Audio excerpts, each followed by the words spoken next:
Hello students, कैसे हैं आप सब। उम्मीद है आप सब कोई अच्छे होंगे, मस्त होंगे, जबरदस्त होंगे।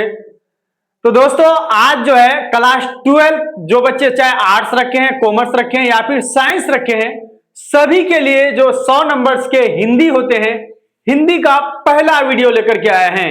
अगर आप मेरे वीडियो को पूरे तरह से देखेंगे और शांत मिजाज से देखेंगे और एक जगह बैठ करके पूरे वीडियो को देखेंगे तो इस चैप्टर से जितने भी प्रश्न एग्जाम के दृष्टि से पूछे जाते हैं, एक भी प्रश्न बाहर नहीं जाएगा। तो दोस्तों अगर आप चाहते हैं कि हम हिंदी में अच्छे करें तो हमारे हर वीडियो को देखिए। और एक बात आपको और बता दे कि मैं उन्हीं टॉपिक को पढ़ाऊंगा जो आपके परीक्षा की दृष्टि से हो और इंपॉर्टेंट हो।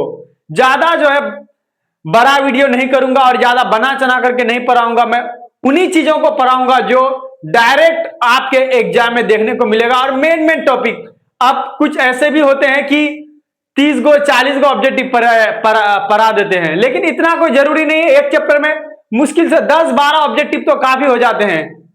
उन्हीं 10-12 के अंदर से ही आपको पूछे जाएंगे, आपको टेंशन लेने की जरूरत नहीं है। और उसी तरह से सब्जेक्टिव में 3 से 4 क्वेश्चंस करवाएंगे और उसका जो सारांश होते हैं सारांश को भी समझा देंगे, आपका अपने आप हो जाएगा। तो चलिए वीडियो को स्टार्ट करते हैं। सबसे पहले क्या पूछे जाते हैं, तो सबसे पहला जो आपका क्लास 12 में जो हिंदी का चैप्टर है उसका नाम है बातचीत। ठीक है, क्या नाम है, तो बातचीत नाम है उस चैप्टर का। ठीक है, और बातचीत जो है किस विधा की है, तो ललित निबंध है। बातचीत क्या है, ललित निबंध है। आपका क्वेश्चन पूछे जाते हैं कि बातचीत विधा की कौन सी पाठ है, पाठ की कौन सी विधा है। तो आपका यात्रा वृत्तांत रहेगा, कविता रहेगा, कहानी रहेगा, फिर ललित निबंध रहेगा। तो आपको वहां जाकर के जो जहां पे ललित निबंध दिखे बातचीत के संबंध में, वहां पे जाके आपको ऑप्शन में टिक लगाना है। ठीक है, यह ऑब्जेक्टिव के लिए आता है। तो बातचीत क्या है, एक ललित निबंध है। और इसके लेखक जो है यानी रचनाकार भी होता है, तो उसके लेखक कौन है, बाल कृष्ण भट्ट है। ठीक है, बाल कृष्ण भट्ट।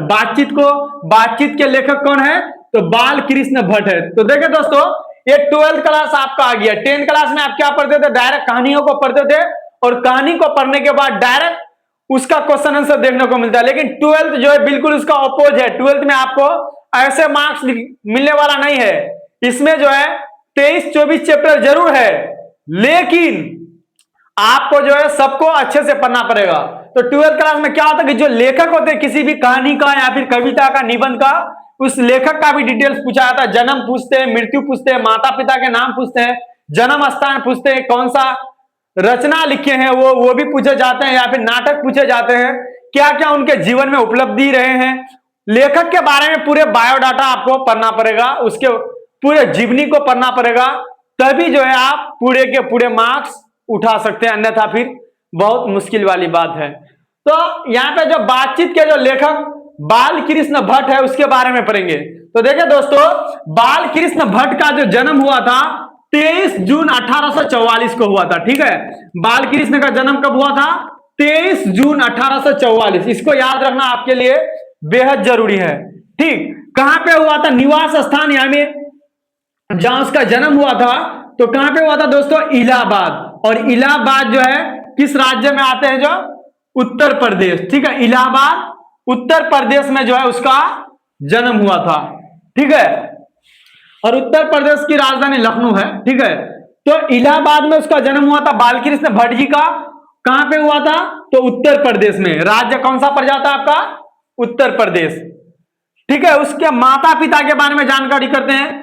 तो बालकृष्ण भट्ट के जो माता का नाम थी वो पार्वती देवी। ठीक है, बालकृष्ण की माता का नाम पार्वती देवी, एवं उसके जो पिता थे दोस्तों, पिता का नाम था बेनी प्रसाद भट्ट। ठीक, बालकृष्ण के पिता का जो नाम थे वो क्या थे, बेनी प्रसाद भट्ट। माता का नाम पार्वती देवी एवं पिता का नाम जो थे दोस्तों बेनी प्रसाद भट्ट। तो अब देखिए बालकृष्ण भट्ट की जो है रचनाएं कौन कौन सी थी, उसके रचना के बारे में जानकारी करते हैं। तो उसके रचना जो थे दोस्तों, रहस्य कथा। ठीक है, उसके बाद नूतन ब्रह्मचारी, ये भी उसके रचना थे। उसके बाद 100 अजान एक सुजान। देखिए दोस्तों, सबसे ज्यादा जो आपका रचना जो है बालकृष्ण भट्ट का, वो 100 अजान एक सुजान सबसे इंपॉर्टेंट रचना है। आपको ऑब्जेक्टिव क्वेश्चंस में बहुत बार आए भी हैं और आने की संभावना है आप लोग का कि बाल कृष्ण भट्ट के जो रचनाएं जो है कौन से है, तो वहां पे ऑप्शन में 100 अजान एक सुजान रहता है। अधिकतर क्वेश्चन जो पूछे जाते हैं आपका कि 100 अजान एक सुजान किसकी रचनाएं हैं, तो वहां पे 4 लेखक का नाम दे देंगे। तो 100 अजान एक सुजान किसकी रचना है दोस्तों, तो वो बाल कृष्ण भट्ट के रचना है। ठीक, उसके बाद गुप्तवेरी बाल कृष्ण भट्ट के ही रचना है।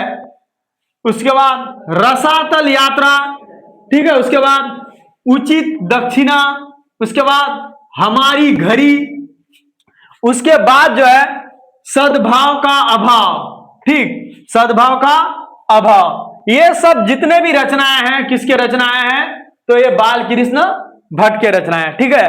उसके बाद जो आपका उसके जो नाटक थे दोस्तों, नाटक कौन कौन से थे, पद्मावती, उसके बाद जो है किरातुर्जुनीय, उसके बाद वेणी संहार, उसके बाद जो है शिशुपाल वध, और भी जो है बहुत सारी रचनाएं नाटक है जो कि देना संभव नहीं है, ठीक है। अब जो है इसकी जो मृत्यु हुई थी, निधन जो हुआ था बाल कृष्ण भट्ट का 20 जुलाई 1914 को जो है इसका मृत्यु हो गया था बाल कृष्ण भट्ट का, ठीक है। 20 जुलाई 1914 ईस्वी को जो है बाल कृष्ण भट्ट का निधन हो गया था। तो अब इसके जो है सब्जेक्ट टिप्स पढ़ेंगे, और सब्जेक्ट टिप्स पढ़ने से पहले अभी आप लोग को बता दें कि इसका जो सारांश है, कौन कौन से सारांश है, थोड़ी देर के लिए आप बढ़िया से समझ ले, उसके बाद फिर आप लोग को बताते हैं, ठीक है। तो चलिए कुछ क्वेश्चंस है, ऑब्जेक्टिव सब्जेक्टिव सबको तो हम लोग एक ही वीडियो में बनाएंगे, लेकिन आप लोग को सबसे पहले सारांश समझा देते हैं। जब बातचीत की बात आती है दोस्तों, तो बातचीत के बारे में इसमें 2 लोगों का अहम भूमिका है, एक वेन जॉनसन और एक एडिसन। एडिसन का कहना है कि असल बातचीत जो होता है वो केवल 2 व्यक्तियों के बीच होता है, ठीक है। यानी जब तीसरे व्यक्ति आ जाते हैं तो वो फिर बातचीत नहीं, वो राम रावल कहलाता है। ये रियली है, आप अपने दैनिक जीवन में भी देखे होंगे कि जब 2 दोस्त आपस में होते हैं तो 2 दोस्त आपस में होने के साथ साथ क्या हम लोग असल बातचीत करते हैं कि नहीं। जब वहां पर तीसरा आ जाता है तो फिर हम लोग ठहर जाते कि नहीं भाई ये बात फिर आउट हो जाएगा। और हमारे बूढ़े बुजुर्ग का भी यही कहना है कि 6 कानों में परी बात वो जो टिकता नहीं है, कभी कहीं ना कहीं वो लीक हो ही जाता है। तो एडिसन का कहना है कि असल बातचीत केवल जो है 2 व्यक्तियों में होता है, लेकिन वेन जॉनसन आपका वहीं पे कहता है कि जब तक मनुष्य बोलता नहीं है तब तक उसका साक्षात्कार नहीं होता है। यानी वेन जॉनसन का कहना है कि जब तक लोग बोलता नहीं है तब तक उसका सही और गलत का पता नहीं चलता कि उसके अंदर क्या है, उसका चरित्र कैसा है, उसका व्यवहार कैसा है। बातचीत से ही उसके चरित्र और व्यवहार के बारे में पता चलता है।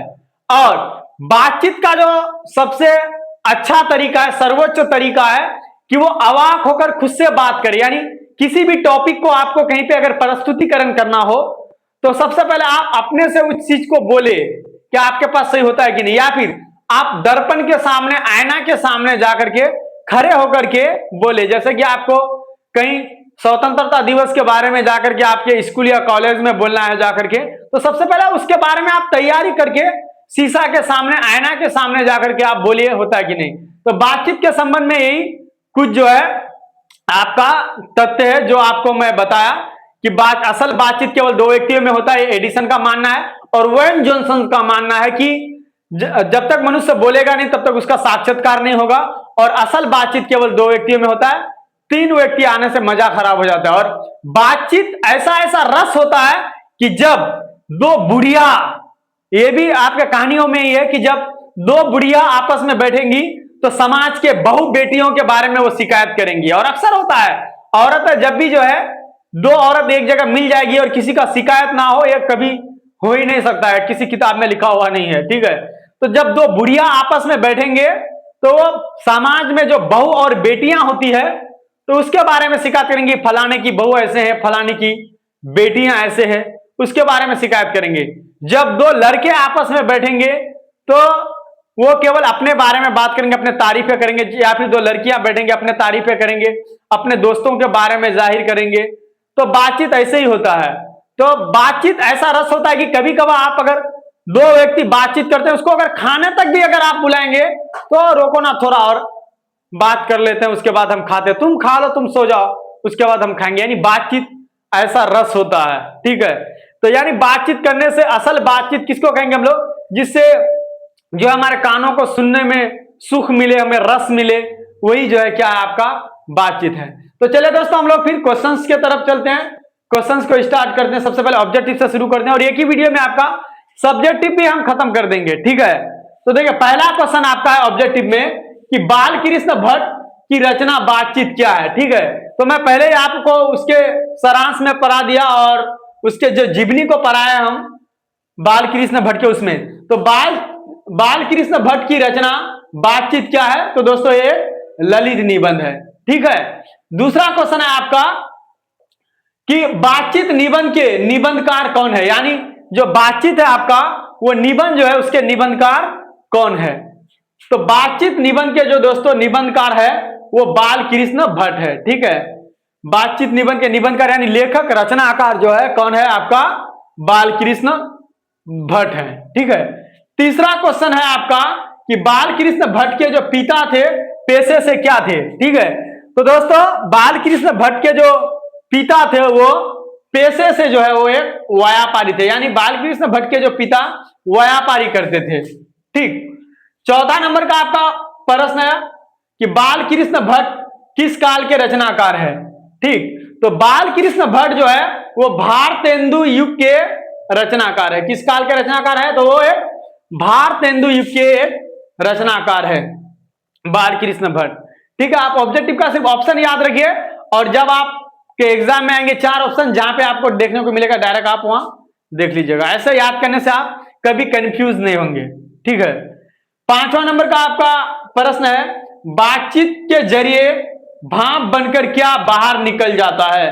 तो जब यानी आप बातचीत करेंगे तो क्या आपके अंदर का जो है भाप बनकर बाहर निकल जाता है, मवाद या धुआं। यानी मवाद किसको बोल रहा है इसमें लेखक, क्या आपके अंदर जो दुख है, मुसीबत है, परेशानियां है, कैसे दूर होगा।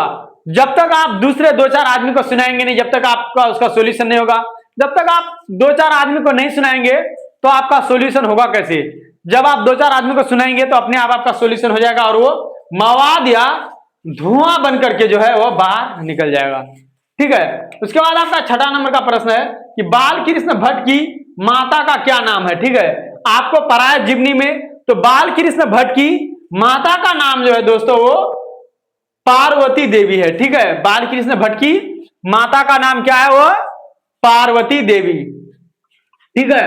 अब आपका 7वां नंबर का प्रश्न है। 7 नंबर का प्रश्न कह रहा है कि हिंदी के एडिसन कौन कहे जाते हैं, यानी हिंदी में हम लोग, जैसे हम लोग जो बल्ब का आविष्कार किसने किया, थॉमस अल्वा एडिसन ने किया था, उसी तरह से हम लोग हिंदी के एडिशन किसको कहेंगे।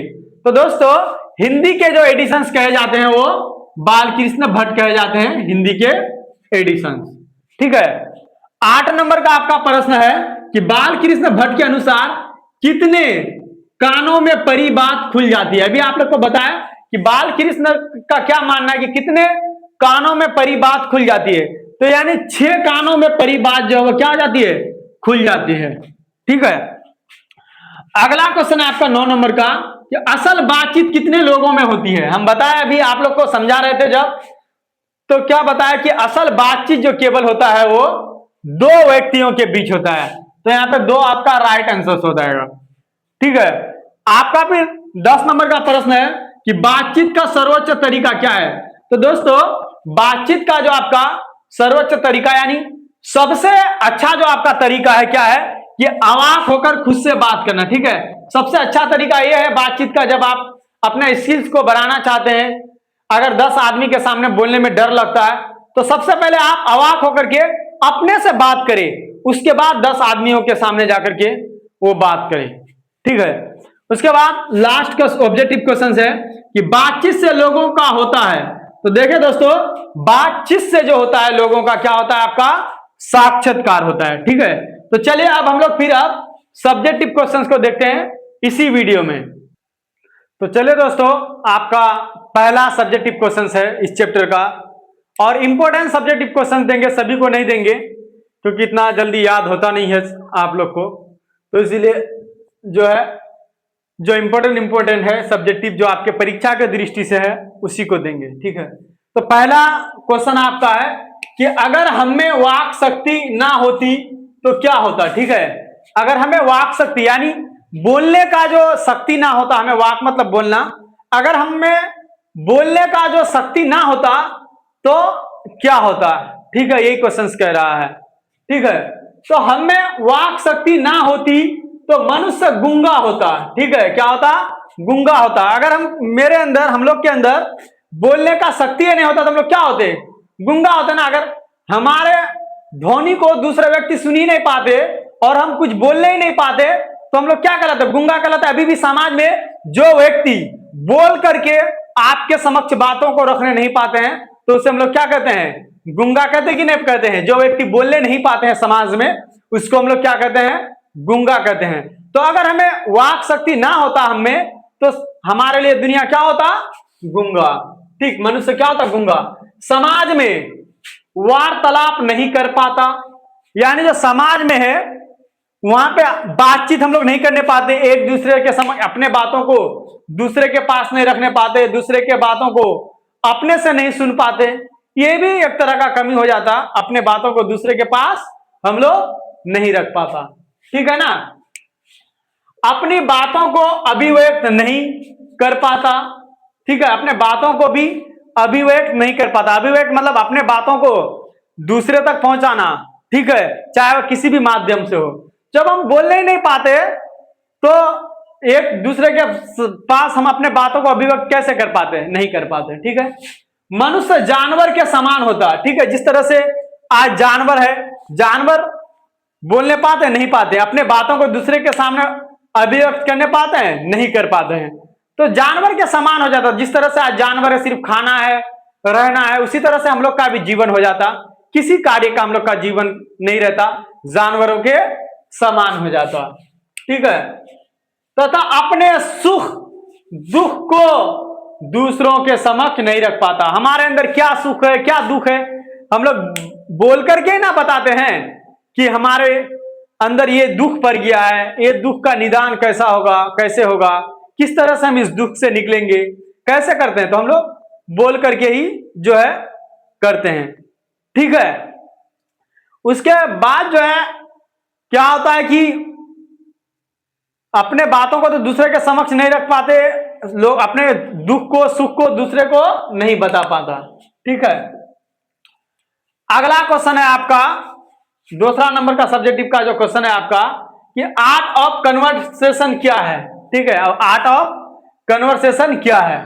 ठीक है दोस्तों, तो बोलने की वह कला जो सुनने में सहज हो, कान को रस मिले, ठीक है, हृदय को सुख मिले, बातों में चतुराई हो, उसे हम लोग क्या कहते हैं, आर्ट ऑफ कन्वर्सेशन कहते हैं। यानी समझे, आर्ट ऑफ कन्वर्सेशन हम लोग किसको कहेंगे, बोलने की वो कला जिसको जो है सुनने में क्या मिले, सुख मिले। ठीक है, और कान को जो क्या मिले, रस मिले, हृदय को भी सुख मिले, वही क्या है, और बातों में क्या हो, चतुराई हो, वही क्या है, आर्ट ऑफ कन्वर्सेशन हो। कोई भी बात कोई अगर बोल रहा है, हमको अच्छा लगता है, हमारे हृदय को सुख मिलता है, ठीक है, उसी को हम लोग क्या कहेंगे, आर्ट ऑफ कन्वर्सेशन। और आर्ट ऑफ कन्वर्सेशन जो होता है दोस्तों, यूरोप के लोगों में ज्यादा प्रचलित है। ठीक है, आर्ट ऑफ कन्वर्सेशन कहां पे है, यूरोप के लोगों में ज्यादा प्रचलित है। हालांकि भारत के लोगों में भी आर्ट ऑफ कन्वर्सेशन है, लेकिन सबके पास नहीं है। लेकिन भारत में सबसे ज्यादा जो है आर्ट ऑफ कन्वर्सेशन जो पाया जाता है, नेताओं के पास पाया जाता है। चुनाव के समय देखते हैं ना, हवा फायरिंग कर देता है, ऐसा कर देंगे वैसा कर देंगे, क्षेत्र को बदल देंगे, सिस्टम को बदल देंगे, सिस्टम ऐसा है उसको सुधार देंगे। जीतने के बाद पता नहीं चलता है कि समाज में प्रतिनिधि है कि नहीं है, जनप्रतिनिधि है कि नहीं है। तो नेता सबसे ज्यादा जो है भारत में जो है आर्ट ऑफ कन्वर्सेशन जो सबसे ज्यादा भारत में है, नेताओं के पास है। फेंकने में एक नंबर का आगे हो जाता है लोग। ठीक है, तो चलिए फिर हम लोग अगले क्वेश्चंस को देखते हैं। अगला 3 नंबर का जो सब्जेक्टिव क्वेश्चन है वो क्या कह रहा है, उसको हम लोग देखते हैं। अगला क्वेश्चन है, और ये लास्ट क्वेश्चन भी है इस चैप्टर का, क्योंकि इंपोर्टेंट देते हैं तो ज्यादा क्वेश्चन बनता नहीं है, और क्वेश्चन कहां से पूछेंगे, आपको सारांश समझा दिया गया।